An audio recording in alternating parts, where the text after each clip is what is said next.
Bem, gente, boa tarde. É uma satisfação enorme estarmos aqui reunidos, não porque na verdade não estamos reunidos, mas estamos tentando estreitar nossos vínculos, nossos laços, nos aproximarmos através dessas ferramentas com o intuito de fazermos com que o processo educacional caminhe. É o ideal, não é, mas é o que podemos a fim de progredirmos e chegarmos ao final do ano cientes de que tudo que poderíamos fazer foi feito.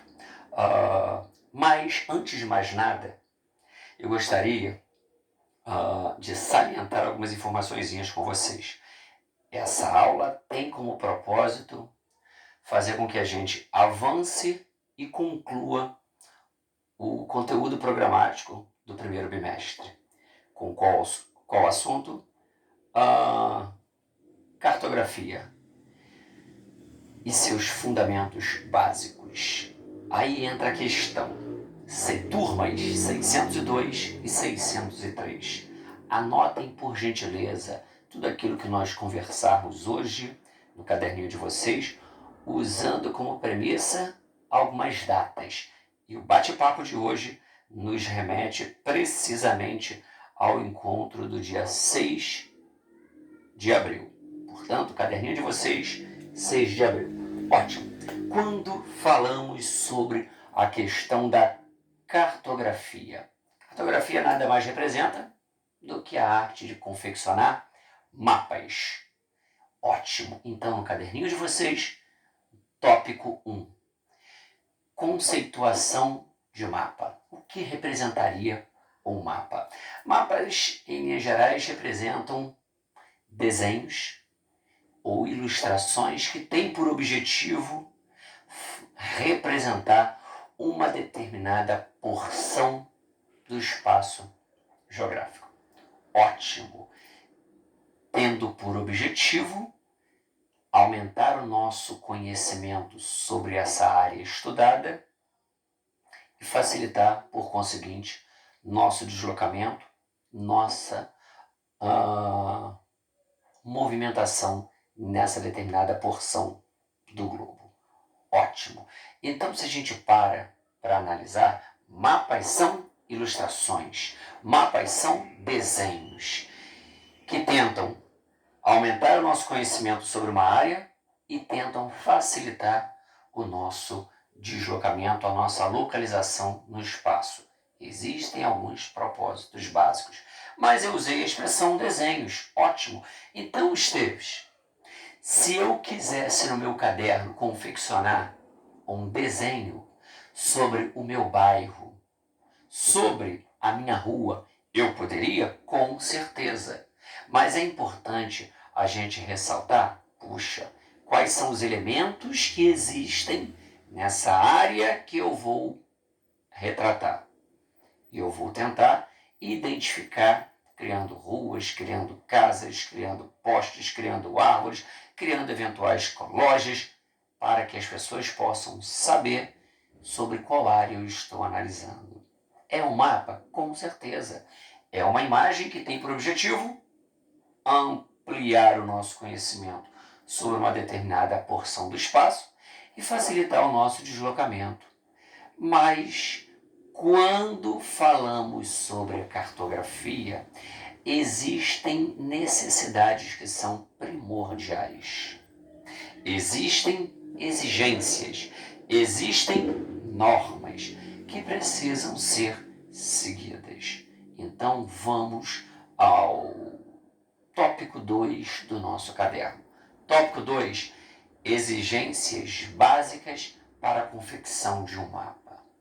Entre parênteses, elementos que norteiam a confecção de um mapa. Fecha parênteses. Existem vários pontos, várias normas, vários tópicos, várias exigências que precisam ser preenchidas, atendidas, cumpridas. Antes de mais nada, podemos dar o pontapé inicial como nos remetendo à percepção de que o mapa aborda um assunto. Então, o mapa precisa ter um título. Esse título fala sobre o que o mapa está abordando. Ele nos remete a mapa que fala sobre população, mapa que fala sobre hidrografia, mapa que fala sobre relevo, mapa que fala sobre distribuição dos níveis de chuva numa determinada área. Ótimo. Existem vários temas, existem vários assuntos. Portanto, um título ele tem por objetivo retratar o assunto que o mapa está contemplando. Maravilha! Normalmente ele fica na parte superior central de uma folha. O mapa ele precisa ter as convenções cartográficas. Convenções cartográficas, o que representaria essa expressão? São desenhos que retratam algo existente no mapa. Por exemplo, eu estou fazendo um mapa de uma cidade qualquer. E eu coloquei lá o contorno dessa cidade e eu marquei algumas cruzinhas nesse mapa, nessa cidade. Eu chego lá numa determinada área do meu mapa e coloco cruzinha ao lado, igrejas. Opa! Então, se eu sei que aonde ao lado da cruzinha tem o nome igreja, onde eu perceber uma cruzinha nesse mapa, eu sei que ali existirá uma igreja. De repente eu fiz de uma outra maneira. Coloquei uma casinha e somente isso. Onde eu colocar essa casinha no meu mapa, na parte inferior direita, e colocar escola, eu vou me remeter no mapa onde eu tiver uma casinha, eu terei ciência plena que ali existe uma escola. Então eu estou criando símbolos, ilustrações, que são repetidos inúmeras vezes dentro de um mapa, e eles me remetem à identificação de um elemento dentro daquela área que eu estou estudando. Eu estou falando sobre cachoeiras. Coloquei lá um desenho de uma quedazinha d'água, 3 risquinhos um ao lado do outro, cachoeiras. Onde existirem esses 3 risquinhos no mapa, eu terei ciência de que naquela área existirá uma cachoeira. Estamos falando sobre as convenções cartográficas. Elas se diferem da legenda em decorrência de quê? As legendas, elas também têm por objetivo ficarem na parte inferior direita de um mapa, só que normalmente as legendas passam informações através de cores. Por exemplo, fiz um mapa do Brasil, fiz todas as regiões, coloquei numa região a cor verde, numa outra região a cor amarela, numa outra região a cor vermelha, e assim sucessivamente. Pego a minha parte inferior, fiz um quadradinho, pintei a cor verde, botei norte. As pessoas vão saber, a cor verde representa o norte. Onde eu tiver o norte, o verde no meu mapa, eu tenho ciência que representa a região norte. Embaixo eu coloquei lá vermelho, nordeste. Onde eu pintei de vermelho o meu mapa, eu tenho ciência que eu estou falando da região nordeste. E assim sucessivamente. Ou seja, nós percebemos que informações, quando são passadas através de cores, elas nos remetem à ideia de legendas. E quando são passadas através de desenhos, símbolos, estamos falando das convenções cartográficas. Ótimo. Nós percebemos as escalas, que é algo relativamente mais complexo, mas por hora a gente deve ter a ciência de que as escalas representam o número de vezes que uma realidade foi reduzida a fim de caber numa folha de papel. Ótimo. Se eu reduzir uma realidade 10.000 vezes, eu vou fazer um mapa da minha casa. E aí eu peguei, minha casa é grande, não cabe numa folha o seu desenho. Eu tenho que fazer minha casa num desenho muito menor. Quantas vezes menor? Se eu reduzir 10.000 vezes o tamanho da minha casa para caber numa folha de papel, minha escala ela vai estar representando isso. De que forma? 2 pontos, 10.000. Eu sei que aquele mapa foi confeccionado numa escala de 1 para 10.000. Isso me remete a qual ideia? Aquela realidade foi reduzida 10.000 vezes para caber numa folha de papel. Por ora, vamos nos prender a isso. Escalas representam o número de vezes que uma realidade foi reduzida a fim de caber numa folha de papel. Existem vários tipos de escalas, várias maneiras de eu passar essa informação. A escala numérica, a escala gráfica, a escala fracionada, mas por ora vamos nos prender a essa ideia. O que representa uma escala? O número de vezes que uma realidade foi reduzida com o objetivo de caber numa folha de papel. Se eu coloquei um mapa de escala 1 para 5.000, a realidade foi reduzida 5.000 vezes. 1 para 50.000, a realidade foi reduzida 50.000 vezes. Maravilha. Vamos avançando. Rosa dos ventos. A rosa dos ventos. Eu pego os pontos cardeais norte, sul, leste e oeste. Ótimo. Os pontos cardeais. Entre o norte e o leste, eu tenho o nordeste. Um ponto colateral. Entre o leste e o sul, eu tenho o sudeste. Um outro ponto colateral. Entre o norte e o oeste, eu tenho o noroeste. Um outro ponto colateral. E entre o oeste e o sul, eu tenho o sudoeste. O quarto ponto colateral. Então, eu tenho os pontos cardeais, norte, sul, leste, oeste, e eu tenho os pontos colaterais,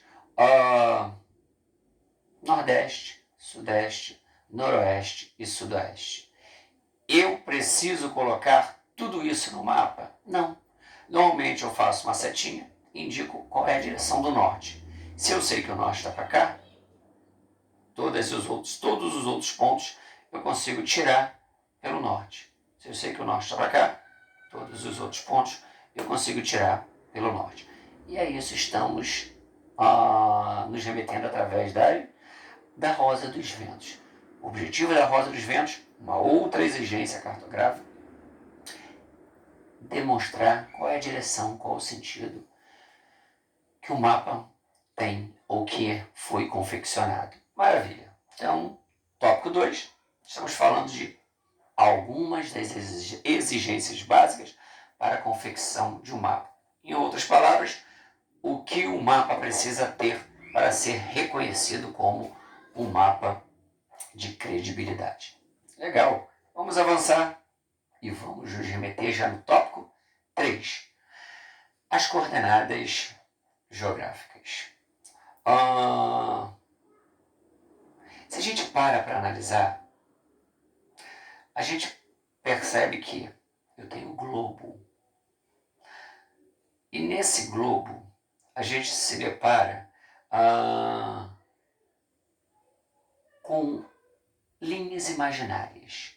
Essas linhas imaginárias, elas podem ser distribuídas de forma horizontal, ou seja, deitadinhas.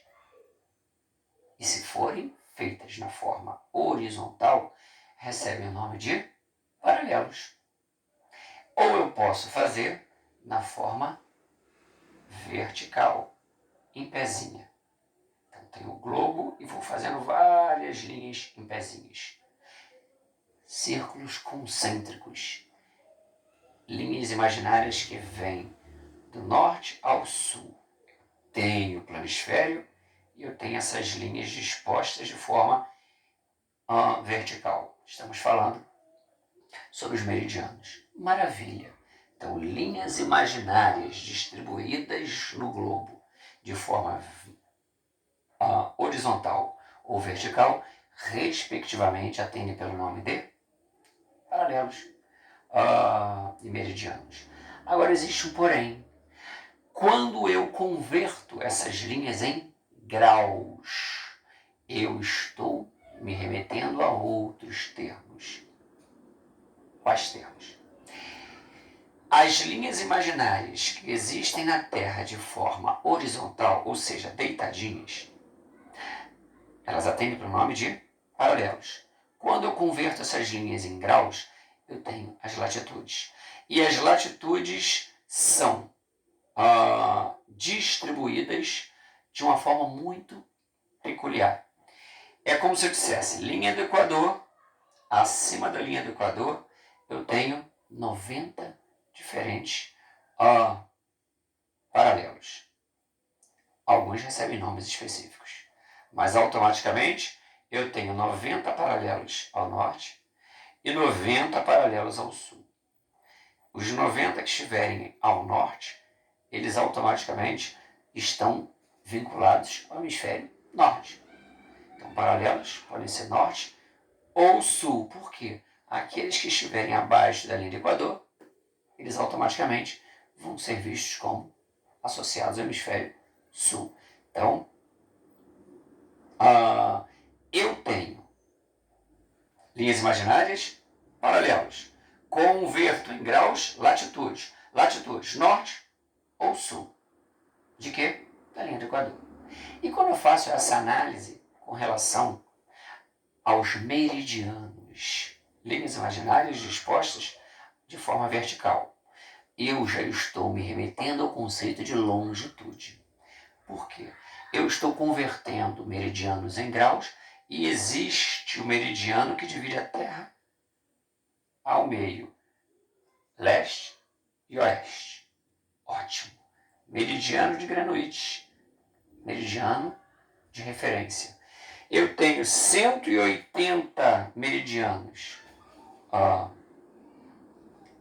leste, 180 a oeste. Então, leste e oeste.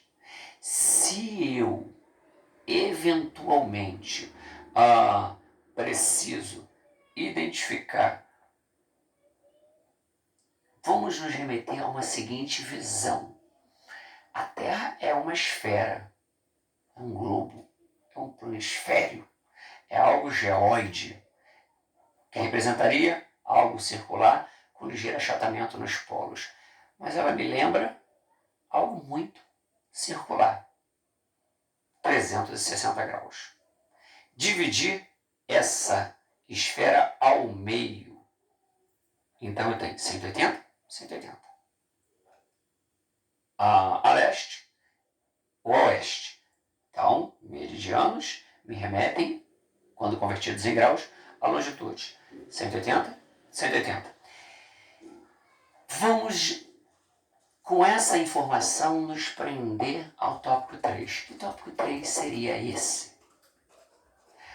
Se a gente para analisar, seria a questão dos fusos horários e a hora no mundo. Por quê?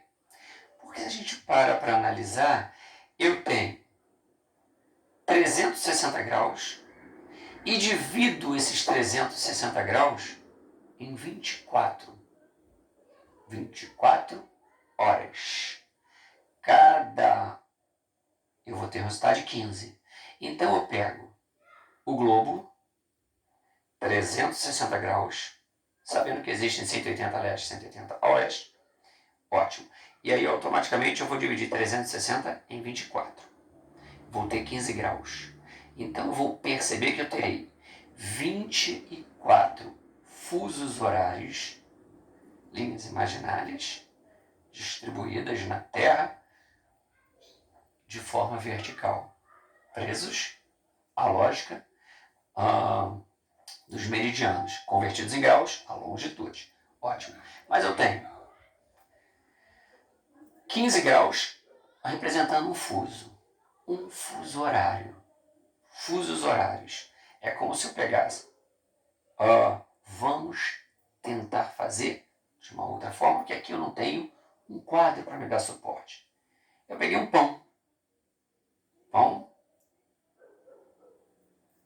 de forma. E aí automaticamente eu peguei as hastes desse pão e uni. Ficou algo relativamente esférico. Depois eu soltei esse pão, botei em cima de uma folha. Eu peguei e cortei 24 fatias. Só que eu deixei umazinha ao lado da outra, unidas, mas com a marca da faca. Cada fatia desse pão representa um fuso horário. Cada fatia, representando um fuso, equivale a 15 graus. Se eu somo 15, 15, 15, 15, 15, 24 vezes, eu terei 360 graus. Lembra do pão, que era unido e que me remetia a ideia de algo esférico? Eu trouxe o plano esférico para algo plano. Cortei 24 fatias e automaticamente cada fatia equivale a um fuso. Cada fuso equivale a 15 graus. Somei 15, multipliquei 15 vezes 24, 360 graus. Mas só que de forma plana. Vamos imaginar que esses 24 fusos, eles estivessem sobre um mapa. E esse mapa representa o mapa mundi, distribuição de todos os países do globo. Existem países que ficariam a leste de Greenwich, meio disso tudo, a leste. Existem países que ficariam a oeste de Greenwich. Greenwich, meio, a oeste. Legal. Eu perceberia que, simbolicamente, sempre que eu observasse a hora de um país que estivesse depois de Greenwich, a leste de Greenwich, eu perceberia horas mais avançadas. Países que estivessem a oeste, eu perceberia horas mais atrasadas. Vamos para uma situação clara. Vamos imaginar que num meridiano zero, meridiano de Greenwich, eu estivesse, e o meridiano de Greenwich, ele fica sobre a cidade de Londres, na Inglaterra. Legal. Então, nesse determinado meridiano, nesse determinado fuso, eu estivesse em Londres e ligasse para a pessoa. Fulano, que horas são aí? Opa, aqui são 16 horas. Opa, 4 horas da tarde. Legal. Se eu caminho para um fuso que está logo em seguida, ou seja, a leste, mas ao lado, eu perceberia que qualquer país que estivesse dentro desse outro fuso, eu teria 1 hora a mais. Então, se Londres são 16 horas, um fuso a leste, eu teria 17 horas, 5 horas. Se eu caminhasse para um país que tivesse 2 fusos, eu pularia mais 1 hora. Então, 18 horas. E quando eu faço o mesmo indo para o oeste, eu volto. Lembra a questão das fatias dos pães? Cada fatia representa um fuso, que equivale a 15 graus. Mas se eu estou em Londres, meridiano de Greenwich, 0, e lá são 16 horas, se eu quero saber a hora de um país que está a 3 fatias de pães a oeste, 3, vamos contar comigo, meridiano de Greenwich, 16 horas, 16, 15, 14, 13 horas, ou seja, 1 hora da tarde. Então eu percebo que os fusos horários, eles se utilizam das linhas imaginárias que existem na Terra, dispostas de forma vertical, ou seja, os meridianos. Quando são convertidos em graus, nos remetem à ideia de longitudes. Mas essas longitudes, elas me permitem contar.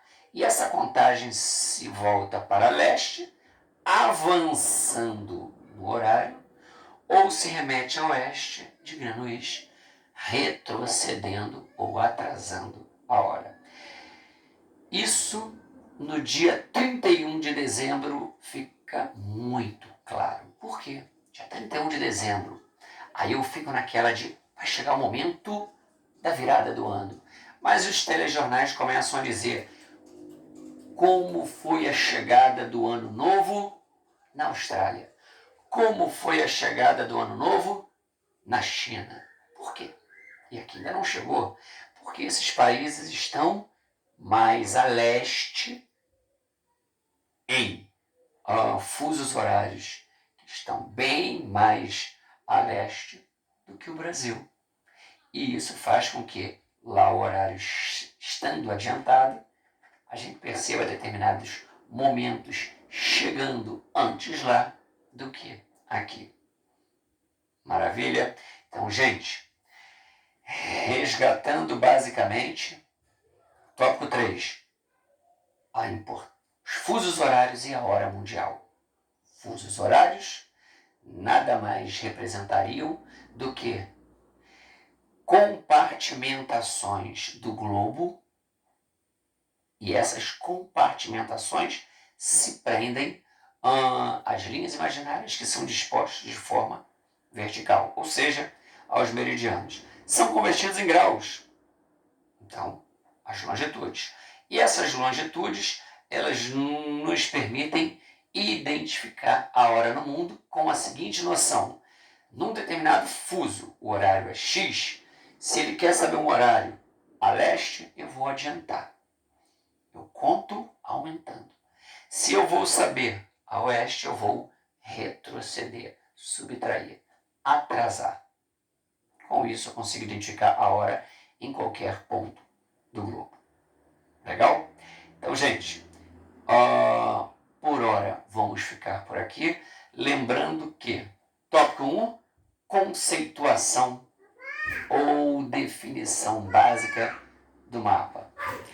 Tópico 2, exigências básicas para a confecção de um mapa. Entre parênteses, elementos obrigatórios para a confecção de um mapa. Nós falamos sobre o título, sobre a legenda, sobre as convenções cartográficas, falamos sobre a rosa dos ventos, falamos sobre as escalas, enfim. E no item 3, falamos sobre a questão das coordenadas geográficas.